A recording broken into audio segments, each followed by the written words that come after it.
I'd like to extend that welcome and good morning as well. Thank you all for being here. Hoping that you are joining this morning and are VSTE ready, according to the video that was playing earlier. And that last tip that was in there, the number one one, enjoy yourselves. That's really what it is all about, connecting with one another, enjoying the time we have together. And we got to start with a few thank yous, just in appreciation of the work that's been done to bring all of this to you. Certainly the conference committee and the work that they have done, you can see the effort that's gone behind making this all work and providing such great opportunities for you to learn from one another and connect with each other. So thank you to that conference committee for their hard work. Thank you to all the presenters for sharing your knowledge and expertise and your experiences and kicking off a lot of those conversations about what's happening and what people are experiencing and how you're managing through these challenging times. So certainly thank you to the presenters. Would be remiss to not thank our sponsors and our exhibitors. We certainly hope you visit them in Discord and also in the vendor hall. We have several different levels, that diamond level, that gold level, that silver level, and some partners going on this year. But I'd like to introduce to you now a diamond sponsor from McGraw-Hill, Mr. Stuart Smith.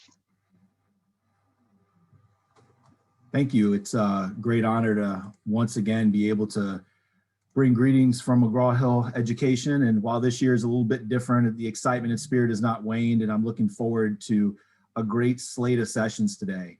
In addition to me, there's a team from all over Virginia participating in the conference, and we'd encourage you to check out the McGraw-Hill booth and let us know how we can support you. I'd also encourage you to check out our session today at 12:30 and tomorrow at 12:45, where our professional learning director, DJ West, will discuss guiding principles for remote and hybrid learning. We're proud to be a partner with VSTE, not only for this flagship event, but also for the many opportunities VSTE organizes for growth and development throughout the year. VSTE continues to demonstrate its vision of influencing innovation and being an agent of change in education. And this vision is not dissimilar to that of McGraw-Hill. Both organizations are focused on outcomes rooted in foundational practices while maintaining an entrepreneurial spirit as we work to improve the future of learning. For McGraw-Hill, the future of learning is considering the whole child through embedding social emotional learning into core instruction, ensuring content has purposeful, varied access points, and using artificial intelligence to adapt each learner, providing only content a student is ready to learn. McGraw-Hill is working to bring these and other learning experiences to the classrooms across Virginia, and we look forward to collaborating with you as we reimagine what's possible for next generation of students. Thank you and hope you enjoy the conference. And thank you, Stuart. I'm glad you mentioned that mission and vision, because the conference is in and of itself that mission and vision in action, and promoting excellence in education through professional development endeavors, supporting the integration of existing and emerging technologies. You spoke to that. That's the mission of VSTE, and that vision to be influential in technological innovation in education and be recognized as an agent of change across the Commonwealth. That's the mission and vision, and the conference certainly summarizes that, but there's a whole lot that goes on the other 51 weeks of the year. And I want to really point to the board, the VSTE board. There's a great group of dynamic people. You heard from Lynn last night, and there are others on the board who really make great things happen. We encourage you to connect with the board members, specifically those who are involved in some of our committee work. The Diversity and Inclusion Committee, Nikki Dowd chairs that. The Education Committee, chaired by Tim Taylor. Outreach, chaired by Heather Hurley. Hope you caught her session last evening. And the Advocacy Committee, chaired by Heather Askey. And one of our partners, Unison EDU, which you will see all over during the conference, headed up by Patrick Hausman. The VSTE board and the conference is the VSTE's mission and vision in action. There are a lot of things happening. We encourage you to visit our website, vste.org, regularly to keep touch with what those things are going on, and to find ways that you can connect with others and get involved, because that's what makes this a reality throughout the year. Many of you, if who've worked with me for a while, may have seen me close different correspondence with that phrase of be well, make good happen, and keep in touch. Certainly we have to be cognizant of that right now. Be well, take care of yourself and each other, as Lester Holt closes his nightly news with that phrase. It's very important. So make sure you're taking time to take care of yourself and each other. Make good happen. That's why we gather. We gather together to find those ideas, that inspiration, and that vision to make good happen out in the districts and schools throughout the Commonwealth.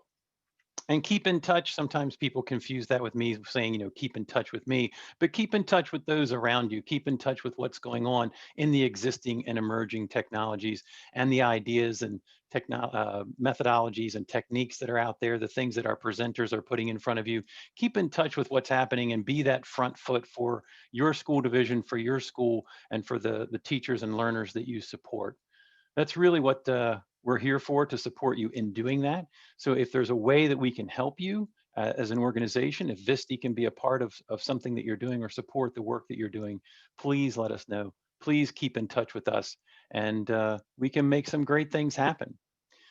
Another person who makes great things happen for our organization is our tireless Executive Director, Karen Richardson. Karen? Yeah, fueled by a lot of espresso is maybe how that happens. Anyway, welcome everyone. I'm really maybe more excited about this than I thought I was going to be. I certainly miss seeing everyone in person, and we love our face-to-face conferences, but a huge shout out to the conference committee. And again, we're the folks in the green shirts. You'll see us in Zoom. But these folks made it happen. I didn't know anything about that introductory video they were making, so they were busy off doing their thing.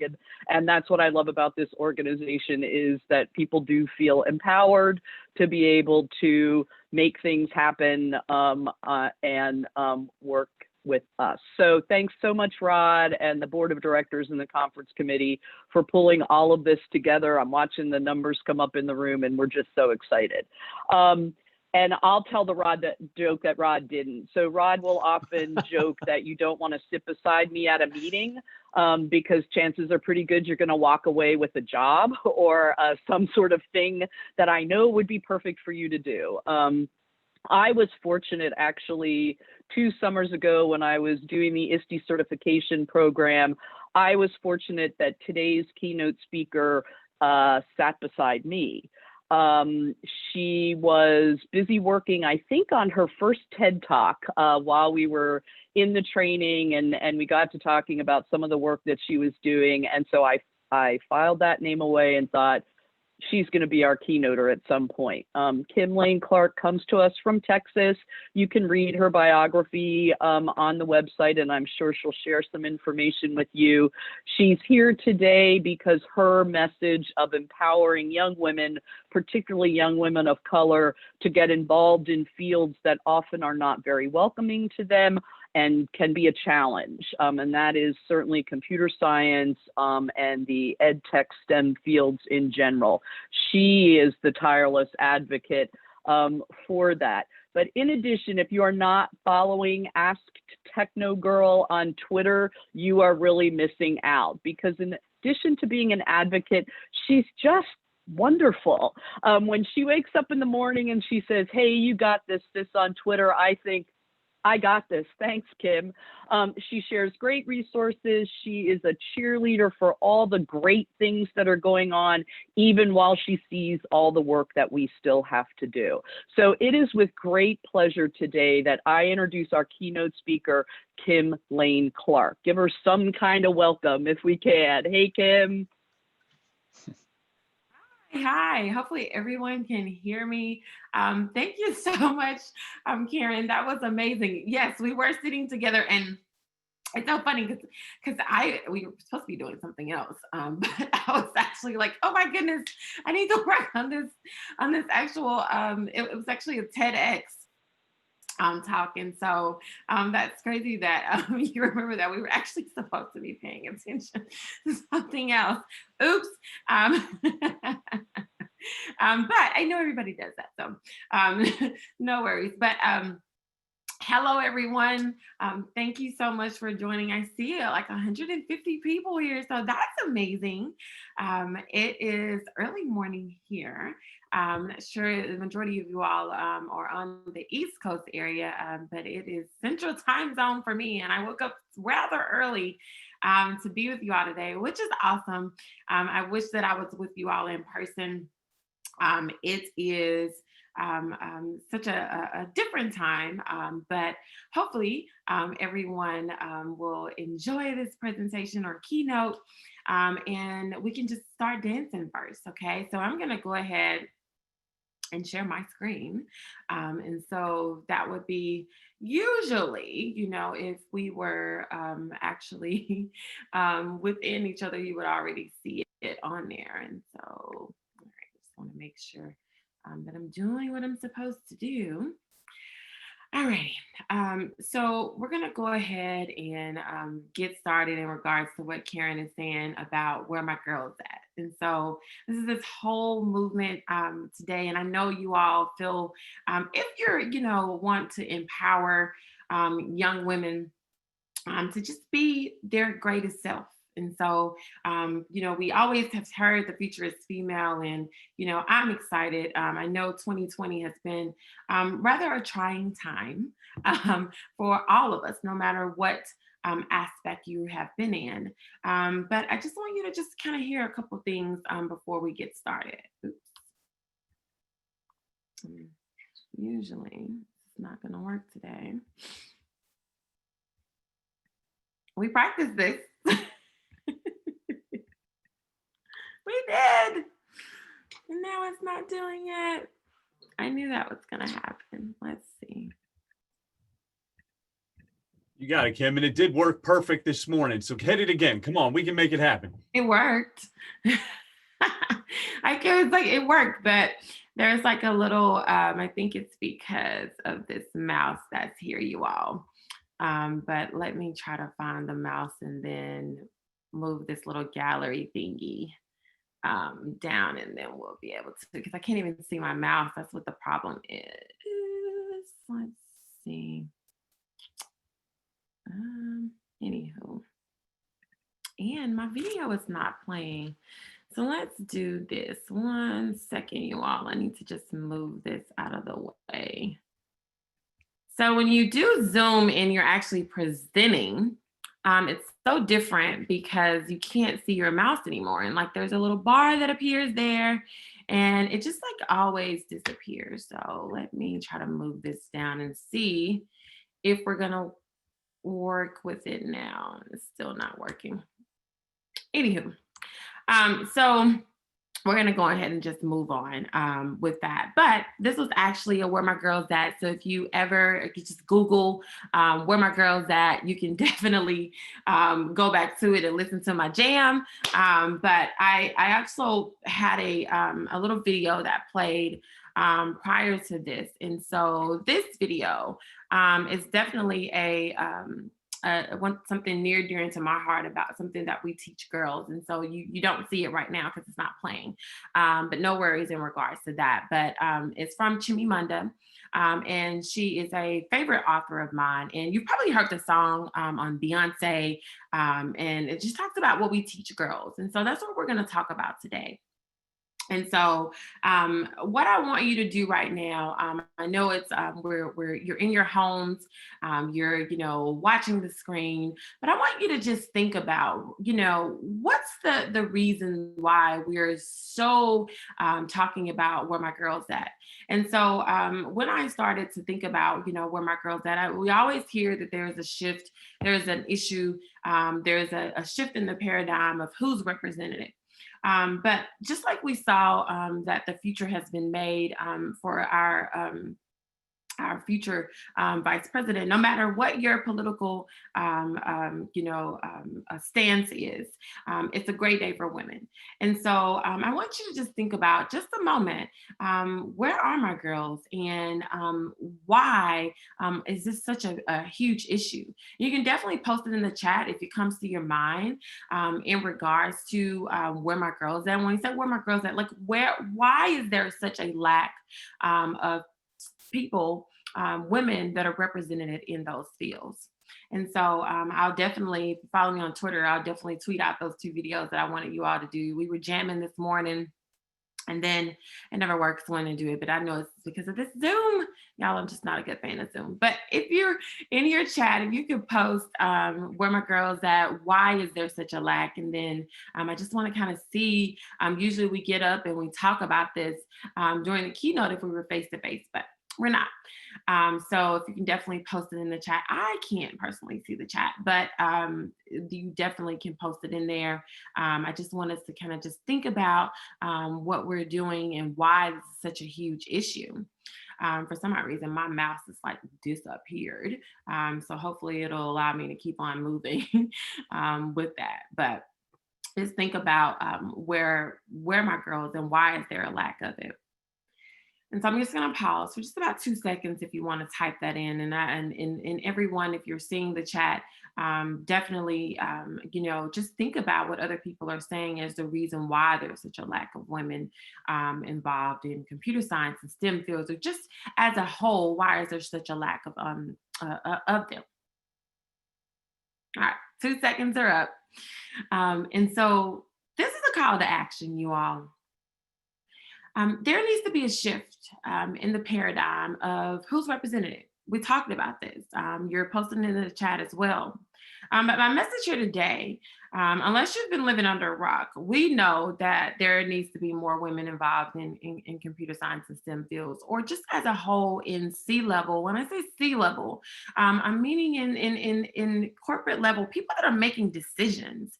And we're in education. So people that are actually moving and shaking, I think there needs to be a diverse aspect of what we're thinking about. There always, when we think about diversity, we always think about gender and race, but there's so many other different diversities that you should definitely think about. But I'm going to take you back in the day. So let's rewind for a couple of minutes. And I was always a techno girl. I'm going to talk about my story for now. And all throughout grade school, I loved pagers. I love taking computers apart. I love fixing computers. Hey, I was the techno girl. I mean, it's so funny that the techno girl, I was doing a streaming live with esports, and we're calling it Where My Girl's At.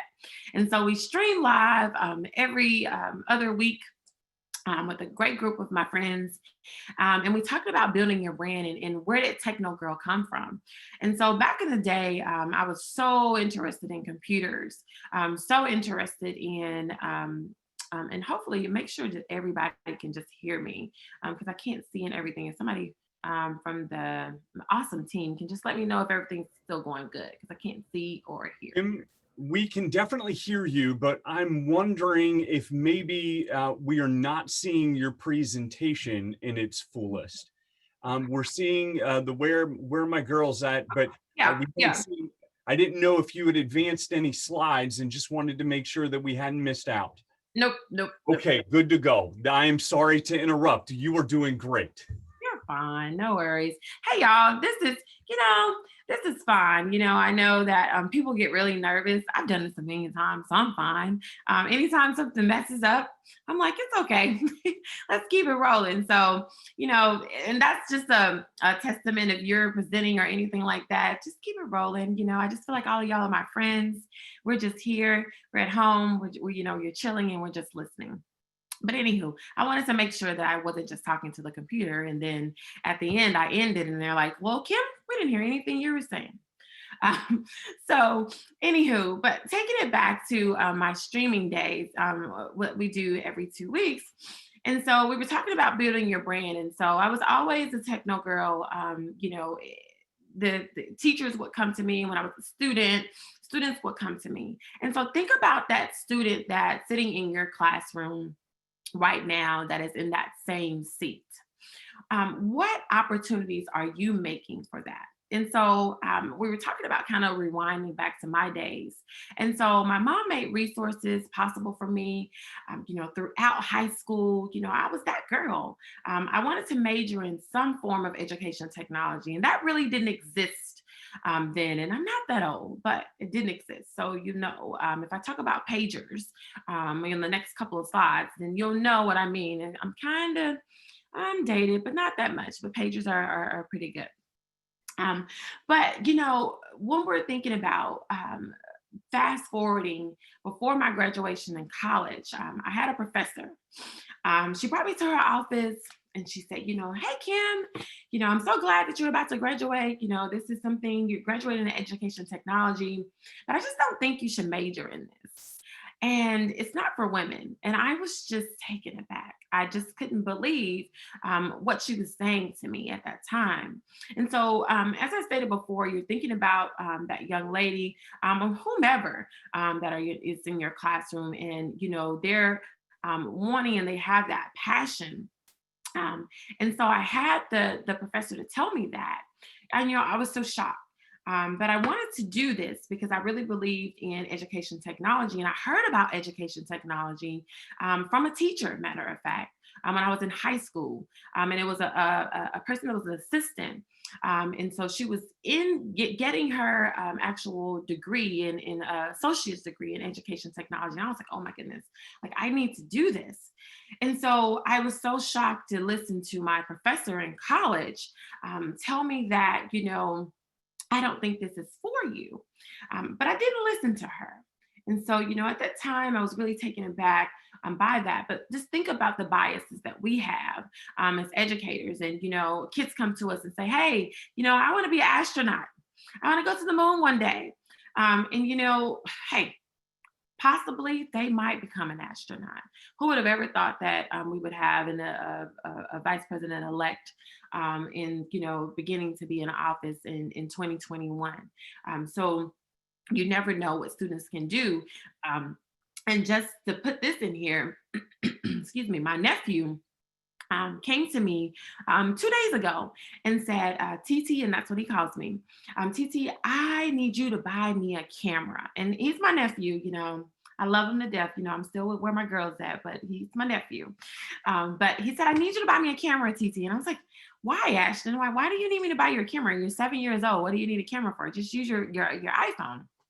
And he said, I want to be a gamer on YouTube. I want to start a YouTube channel. He's 7. So just think about, some things that when kids come to us, in our classrooms and they have these wild ideas, we need to encourage it. So, I said, hey, write down what your questions are that you want to, think about what you're going to ask on a YouTuber. What do you want to do? And he was so excited about this. And so I actually have a friend that's in my streaming group that's a huge gamer. And she's going to do a Zoom call with him and meet with him about becoming a gamer. But we're talking about girls here today. So my nephew, I just had to put him in. But thinking about that, you all, where would I be if I listened to my professor? Where would I be now? I wouldn't be talking to you all right now, I don't think, because that was a main piece of why I wanted to talk about where my girl's at and why I wanted this to become reality. But some students listen to the no's instead of the determination. Hey, so where my girls at? All right. So when we think about this is so hilarious when we see this actual, the little Tamagotchi in the middle. It's always hilarious when we see this because of the fact that if you're dating back, this is hilarious when I see this Tamagotchi. This is one of my friends. But like I always said, I was a techno girl and I grew up in a small town in Mississippi. And all throughout grade school, I love pagers, computers apart and fixing computers. And, like I said, I was a techno girl. And so we have to think about these things when we're moving into the future. But we're talking about today also where my girl's at. So I'm not sure also who remembers this, but, where's Waldo? And that's how sometimes I feel about women. When I walk into a room, where are they? And we also, where's the diversity? I remember going to Australia and going to an awesome innovator academy for Google, but I was the only one.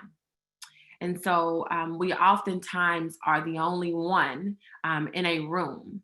And this is why I'm coming to as a call to message, as a call to action to you all today, is that we don't want to be this picture as to where is Waldo. Now, you probably see Waldo, but we don't want to see, where is the young lady? Why is this the only odd person in the room?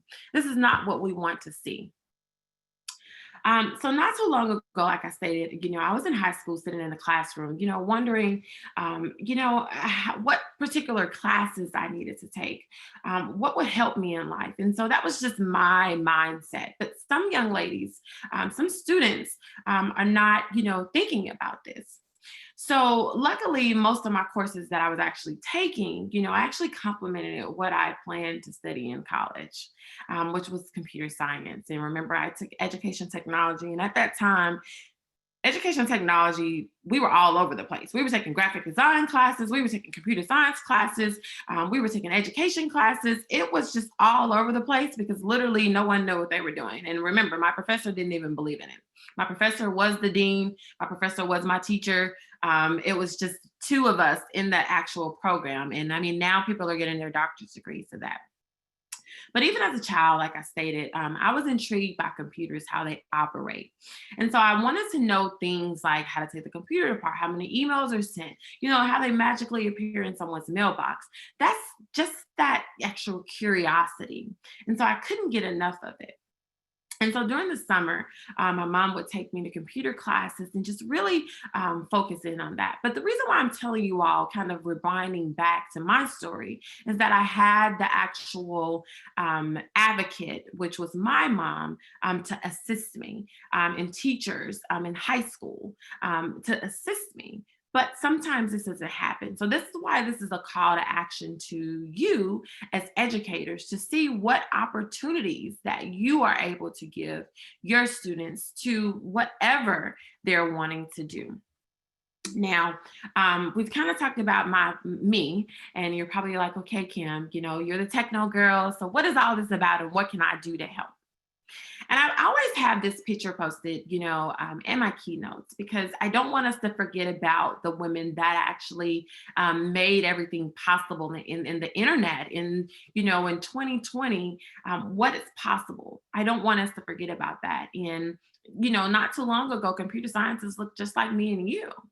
And so they were women. And so, you might be like, I don't even really know where to start to allow students to actually, major in or even think about computer science. But it's all about the opportunities. And so these outstanding women, they built computers by hand. They computed numbers, just in the men. And I'm pretty sure you've seen this picture before with hidden figures. But a lot of these women were hidden.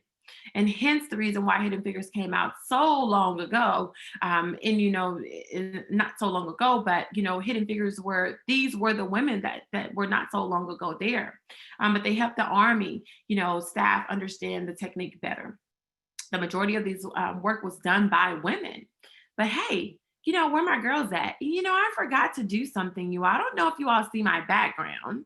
I'm going to move this way. And it says where my girl's at.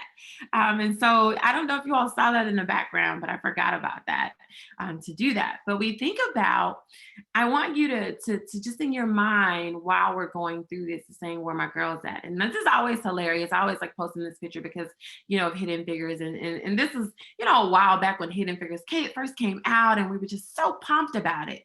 But I think the momentum has died to me. And I want us to still believe in what opportunities that we can give for students. And just think about in the late 1960s and throughout the late 1980s, the computer girls emerged and women were front and center, they were there, they were it. And it's so amazing that I'm doing this keynote now because it's our Code Week. Grace Hopper's birthday was just this past week. And we have to remember these people that actually started. And I always point out this little insert that's on the side where it says a trainee gets $8,000 a year. A girl, a senior in systems analysis, gets up to $20,000. And this was, amazing. Hey, in the 1960s, early 70s, $20,000 was a lot of money. And these girls emerged, but what happened? always ask yourself, where my girls at? Even Barbie was on the action, okay? Even Barbie had her little computer in the 70s. It was all there. But remember, I started out saying this is a call to action as to where are my girls? What's happening here? And so I want to take us back also and think about where the shift happened, what actually happened here. And so this is a very old, it really needs to kind of be updated, but we get the picture of what happens. And so I always still have this there. There are some statistics that are actually a little bit, well, a lot, but it still hasn't changed. That's why I always keep this here, because we look at 2010, from 1970 to 2010, it still hasn't changed. And so we look at all of the tech companies that are out there and they report their numbers, and it's like, 3%, 5%. And it's even, less when we think about minorities, when we think about people that are in the minority areas, it's still a lack of. And so we always want to think about what happened to this, because in the 70s, you see that a computer trainee in my previous slides, they were there, they were wanting to get started. They were the ones that were actually moving forward, but something happened. And so I did a lot of research about this. And the dot-com boom happened. And you're like, okay, the dot-com boom, what is this? So I don't know if you all remember, in 1999, December the 31st, you were sitting there and you remember that the world was going to end. Remember that? I remember the world was going to end. It was like was a Y2K. Everything was going to switch off, everything. And I know some people are sitting here like, I don't know what you're talking about, Kim, but I remember. But when I say the dot-com boom, prior to that, when the internet, came about and it became this search engine, and we really were into the internet pieces of it. And by the way, I did some research about the Y2K and everything was going to fall apart. It actually was some computer scientists were thinking that we were not going to get to 2000, and they didn't really program a lot of the computers to move forward past the 90s. Which is crazy. And so I don't know how true it is, but I did some research on it. I was watching a movie about it, a documentary, and they were saying they really didn't think that far. But that's why we have artificial intelligence now. That's why we have so many new technologies that exist. But when this dot-com boom happened, women began to shifting in fields that were no longer attached to STEM and computer science fields. And sadly, this is where the decline began. And so society started seeing a shift of what a computer scientist represented. And so remember, my message is not here today for us to move and motivate students to become computer scientists, because we need doctors, we need teachers, especially teachers. We need firefighters, we need police officers, we need those things. But what is the message is to make sure that we give girls opportunities, because girls don't see themselves in these particular roles. And so we're talking about the dot-com boom, but I just remember Sarah, I forgot, it's not Sarah, but the girl that was a kicker recently in a big football game. And I'm not a big football fanatic, so I forgot the actual team, but she was a kicker and it was just amazing. I was so excited about it. But think about why we are so excited about this, because we don't see it happen often. And that's what I want our message here today is to see what can we do to use the empowerment to empower our young ladies. Now, remember, I said that, society started seeing what was, computer science represented. And so this is what they saw: the reverge of the nerds. This is what society actually saw. This is what began to take over our minds that we thought of when we saw a computer scientist or someone in IT. And I know no one in here, 167 participants, can't tell me that they probably thought of a nerd when they heard, and I don't really like the word nerd. That's something that I think is so fictitious. And, you can wear your glasses and suspenders, but I always tell young ladies when I see them, because this is something that in their minds, still in 2020, it's what they envision. Sometimes people that are extremely smart. But I always have on heels when I go and talk to young ladies, or my pretty earrings, or something that's really cute. And I'm saying, hey, you can be whatever you want to be, and you don't have to dress actually conform to what society is thinking. But why is society thinking this way? And so technology is not stop emerging at all. We think about AI, we think about data manipulation, we think about innovation, we think about the impact that technology has had on the world, even the negative pieces. I'm not sure if you all have seen Social Dilemma on Netflix, but if you've never seen that, definitely watch it. I'm just very intrigued by it. But every day we can complete so many algorithms and so many program machines, and such as DVDs. And who still has a DVD? It's funny because I heard somebody's raising their hand like, I still have a DVD and I play videos all the time. But it's so funny because now we're like, no one has a DVD. Nobody has a CD player. What is that? And, even some kids, they're not sure what that shiny thing is. But it hasn't stopped changing. Our alarms, even the VCR that was created before the DVD, and it's all ever changing. And we have to be able to have a diverse mindset when we're creating these particular things. And I look back at one of the things that happened when the first seatbelt was created. They were testing the seatbelt, and there were a group of scientists, all men, and they were having issues, and so the seatbelt wasn't made for women. And wonder why? Because there were no women involved as a scientist. There were no women diversity to actually sit there and say, well, what about, my shoulders are broad, or, my shoulders are small. This diversity that we're thinking about. And so that's what I mean when I say everybody needs a seat at the table. There needs to be diversity everywhere. And we know that there is a fewer women, and it's shrinking because we're thinking about what happened with the .com boom. But computer science, you all, it's just a basic skill. And everybody needs to have some form of it in regards to however you're teaching it or whatever you're doing, just to build those logical thinking skills. Now, this is so funny, you all, because this particular graphic was created to say by 2020, is it 2020? It is. It's 2020, right? By 2020, 16.3% of the jobs will have some form of computing. I'm going to stop right here and just think about it. The job that you do on a day-to-day basis when the pandemic happened probably sent you to virtual learning. We're doing virtual learning right now. We're actually not even, with each other.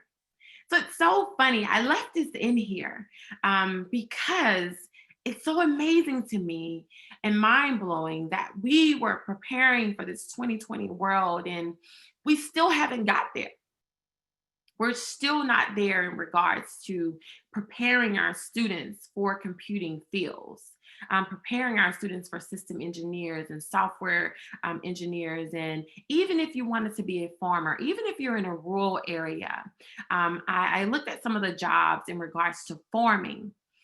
There are farmers now using computer data to actually see how are their crops are going to do the next year. Instead of them actually doing it by hand, they're now doing it by computers. So every aspect, even if you go into the doctor's office now it's some form of computing. So this actually really came to fruition. But what we're still seeing is the students are not being prepared to be able to take on these occupations. And there's a big thing called, data scientists now. And so data scientists, I was so intrigued about it and then listening to it, and UX designers and, all types of things like this. And when you're thinking about gaming, there's so many different options for gaming that we're thinking about as well. And so what are we doing? I want you to just think about, when we think about where my girl's at and you hear that statement, what are we doing to combat this issue? How are we preparing our students, or are we just testing for standardized testing?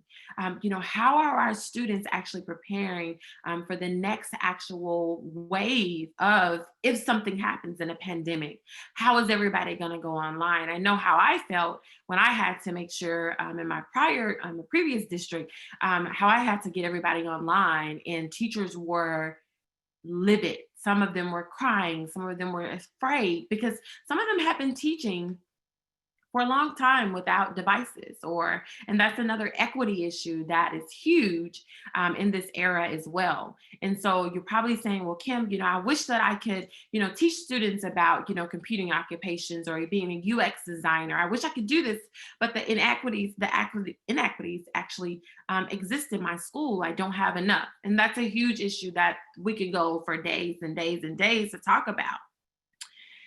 But, fast forwarding to a recent conversation that I had with a male college student who was majoring in electrical engineering. And, in the course of the discussion, he mentioned that, he became passionate about electrical engineering during an event about combating water issues that was held at his high school. So there was actually a contest that students had to actually create to think about what water issues that they can do and how can they solve the water issues of the world. And the students had to work together to solve the issue. And throughout the project, he had a mentor. The mentor was an electrical engineer who helped him actually solve the problem. And so this student actually went on to become a major in electrical engineering. And so I'm saying all this to say that really made me think in my mind, what if all students had a mentor? What if all students had someone there to move them along to help them?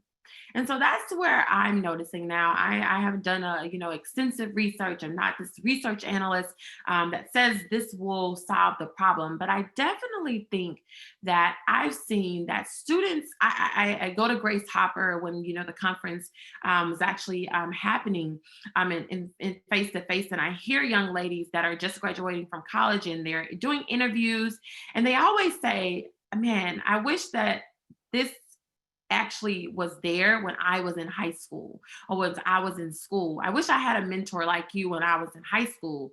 I didn't even know these jobs existed. So if you can just do that, because we talk about the inequities that we have, if you can just become a mentor, if you can provide mentors, there's something that is a Million Women Mentors group that actually provides mentors to students for free.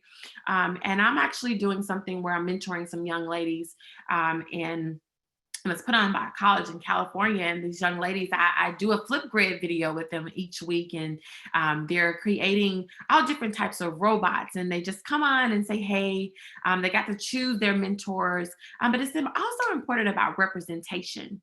We're talking about where my girl's at. We're talking about who's represented in those fields. But representation matters. We hear this. We see this on Twitter. We see this on Facebook. But what does that really mean? Your students have to see someone that looks like them in order for them to believe and to see that they can do it. It's just a known fact. Sometimes people say, I didn't even know that existed. I didn't even know I could be, a football kicker. Or I didn't even know I could be the vice president of the United States or the president of the United States or whatever the case may be. They have to see someone that represents and looks like them. So this is a call to action to us. And I'm included as well, because this is why we should strive to spread the word of why this is so important. If you don't do anything else, be an advocate for your students. And if you're not sure how to teach computer science or STEM, it's okay. You can take classes as well. And this is an old picture that I have in you. If you can see, I'm at the actual screen, and I'm presenting. But I was able to be a part of an entire huge movement by being a code.org facilitator, part-time facilitator, and to train almost 5,000 educators. And so the reason why I'm saying this is because you have to attend trainings also to actually be able to get your mind in what we're doing. I've taken so many classes just over this pandemic on how to do certain things because I didn't know. It's okay to not know as an educator. It's okay to ask questions. It's okay to bring in experts. I talk about those mentors. But something I want you to think about is, how are you being intentional? Be intentional in everything you do in your classrooms. I know it's so hard for educators right now. I look at educators, I look at everything on Twitter, and it's so hard to actually be in the classroom and to be intentional right now because of the fact that, there's so many different things that are happening and so many things that students are actually experiencing.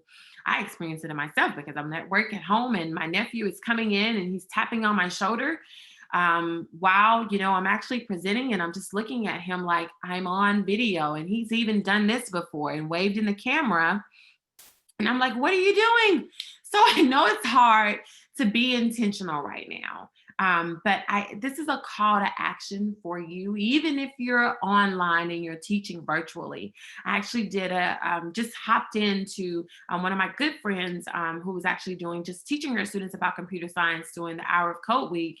And I just hopped in to say hi, and the kids were so excited to see me. And they had their cameras off, and that was okay because they were asking questions. And so she was intentional about who she brought into the classroom. And so that's something that you can do as well, even if it's 5 minutes. You just don't know how big of an impact that you can have on that one student that remembers that throughout the years. Because I talked about, and I've been out of college for a long time, but I still remember to this day, even sometimes when I hear people introducing my name and say, she's a huge advocate, Kimberly Lane Clark. And I just think about sometimes, what if I listened to my professor? What if I listened to her? She wasn't intentional, but as to what she was saying. But I want you to be intentional because students remember this. We hear it in rap songs all the time. We hear it in songs about, my teacher said this. It's usually negative, but my teachers told me this. So be intentional about what you're saying because you don't want to have that negative impact on a student. Luckily, I was determined, but what about a student that doesn't have that confidence? And I know it starts with you. Educators, you're the most powerful thing it is in the world. No matter if a person is an astronaut, a Nobel Peace Prize, winner, they were taught by an educator. It stops with you. And we have to be excited about shifting our mindset. I know we hear this all the time. It's such a cliche. There's a lack of women involved in computer science and STEM fields. It's such a cliche right now. I think we hear this all the time. The future is female, but what are we doing to make sure these stereotypical nerds that people thought don't exist anymore? What are we doing to change this? And I know anyone can learn. And I'm just showing these pictures of, educators learning at some of my sessions because I think this is important. And throughout, and you've probably, if you met me before, I never meet a stranger. Everybody's my friend, just like all of y'all are. I've never met you before, but I'm like, everybody's at home. But begin sharing your ideas of just what you're thinking you want to happen. Become an advocate in your school as well. If your administrator is not on, go in and do a presentation and just start with 5 minutes. Send home ideas to your students, even if you can't. You don't have enough time to teach, within that time frame because it's so different now. But send home ideas to your students. Send home, little articles. Send a video about, here's a scientist, and say in 1960 on this day, this scientist invented such and such. Just send home those little tidbits so that parents can see it as well. you never know who's watching. You never know what parents are seeing. I hear parents always ask me, well, what do I do to get my daughter or my son involved in robotics? They love it. What do I do? You know, I really want them to actually experience this. I had a doctor ask me this one time. I was in the doctor's office and I actually had on the shirt that you see in the picture, Coat Like a Girl. And the doctor was like, you know, I really think that computer science is important. And I really want my students, my kids to actually, you know, experience this. What should I do? Are there any clubs out there? And so there's so many actual after school clubs. You can start one. I know that everybody is online and you can start an after school club online. I have a good friend that does a gaming club and everything is online. And so it's not impossible that you're not face-to-face to do these things. And so also, we talked about becoming an advocate, but I really want you to think about this because, and this is just, you know, we came together, and this was a kind of a couple of years ago, but we came together to discuss how we can become role models within. What can we start in our schools? What movements can we do? What communities? What homes? How are we getting to get rid of these biases? And so one big thing that's happening now, we talk about the biases of humans, but also computers, algorithms, artificial intelligence is very biased. Why is it? Well, there's someone behind the screen. Computers are not just moving themselves. There's someone behind these screens actually writing this code. There's someone behind the screens actually making sure that artificial intelligence works. So why is it biased? It's biased because of the people behind it. So that's why we have to diversify that to make sure that everyone's voices are heard. And so that's what I want you to do if you don't do anything else. Become an advocate. And so in Dallas, we began a movement, and we are no longer doing this right now because so many other things that happen. But we started like a tech of women chapter there, and so I still wanted to have this here because you can do this. You don't have to have a name. You don't have to have a chapter behind it. You don't have to have these things. You can just start a movement by saying, hey, educators, anyone want to start a computer science club, or anyone want to start a club for, making sure mentors come into our classes, and just send out a Zoom link, send out a Google Meet link, which I love. Send out, any type of link and just start a conversation. It's all about having conversations. And so these are just a couple pictures that I'm just showing to see what you're able to do. But go global. This is older, and this is my prior district. But this is an awesome way to do Hour of Code. I've actually seen still Hour of Code going on, and I know it's virtual. Hour of Code has evolved, and now they're really focusing on AI. But the whole message here is to go global, get everyone involved, the mayor, the superintendent, the court, the kids, of course. It's all about exposure as well. And this is how we're able to shift the paradigm. But this is 2020. If we don't do something now, I showed you all that actual graphic that was 2010, and then the graphic that was made in 2012, and the graphic that was made in 2014, and everyone's saying by 2020, this is going to exist if we don't do this. It's 2020 now. And we still don't have these actual people in place. We don't have the diversity. We have a huge issue in regards to inequities in the classroom. We're still having these issues. So we don't want to get to 2025, which is so crazy for me to say. It's crazy for me to say 2020, but we don't want to get to 2025 or 2030. And we're still talking about this. We have to change, and the change is now. We talk about we're ready for 2020 to be over with. And we still need to make sure that we're being intentional. Now, I put this here because, why does all this exposure matter, celebration, preparation? Why does all this matter? And it's still to this day, only 4% of high school girls still select computer science or STEM fields. In middle school, they're really excited. Elementary, they're really excited about this. Then when they get to high school, it drops. and this still exists. This actually was, this is a photo, the photo credit was from Google, but this was in Google Made with Code. This is actually the program, but this is where I got the slide from.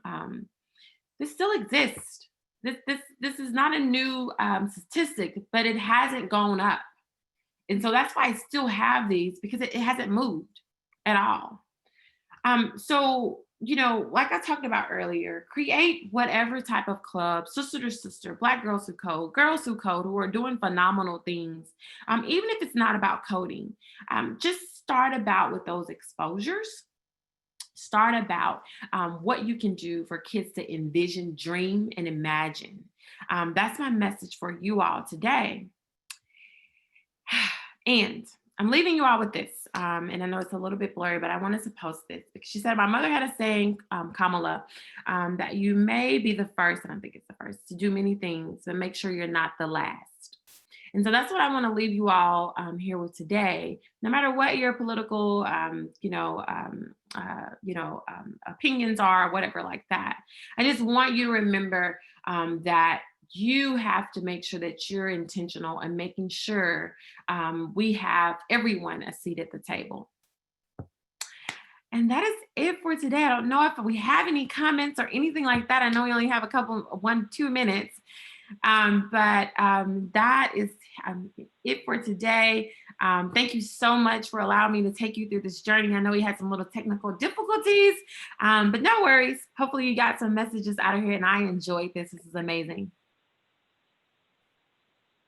Kim, thank you so much. If we were face-to-face, which I realize we have not been face-to-face since that fateful August day, but if we were, I'd give you a big hug and I'd ask everybody to give you another round of applause. So hopefully they're doing that in the chat, and all my video people are doing that as well. The message was just perfect and terrific. The chat conversation was awesome as well. And again, ask Techno Girl on Twitter if you are not following her. So thank you very much. And it's just getting to be like wake up time there in Texas for you. So now you can maybe go back to bed. I don't know. But anyway, thank you so much. Kim and I will be having a conversation at 12:30 today with a group of young women from Code RVA, which is the computer science high school here in Richmond. I had an opportunity to meet a few of them this summer during our virtual conference. I have a sense that I'm going to say hello at the beginning of the half hour and then just shut up, because they are some pretty amazing young women, and I think they're going to be amazed with Kim. And so if you're looking for a session at 12:30, I think that'll be a great one. My job is to also fill you in on a few of the details here. So let me just pull up the list so I do not forget. We also are featuring students as part of our Kid Talk showcase that we always do. In this case, it's a group of young, I think they're upper elementary, middle school students who worked with Longwood University this summer to do some hummingbird robotics kits and coding. Again, I had an opportunity to see their showcase this summer, and they were just amazing. And Kim, I have to laugh. We need to get a lesson from them on how to use Zoom. They were like 12-year-olds going, now I'm sharing my screen and I'm going to do this and I'm going to do that. It was just so funny. So anyway, they'll be part of it. Look for the Kid Talks sections on your schedule if you want to have a chance to talk to some students.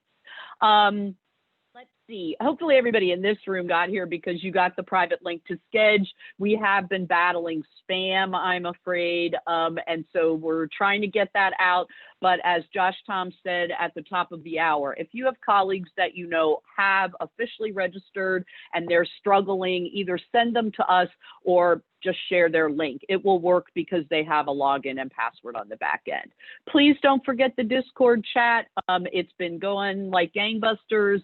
There is a chat channel for each room. So if you would like to continue the pretty awesome conversation that got started in the chat room here, head off to, I believe, what's called the ballroom. One of the team members can put that channel, I think, in the chat for us, and you can continue this conversation there. please also spend some time visiting our sponsors and exhibitors. Honestly, we wouldn't have been able to do this without them and their support for this year.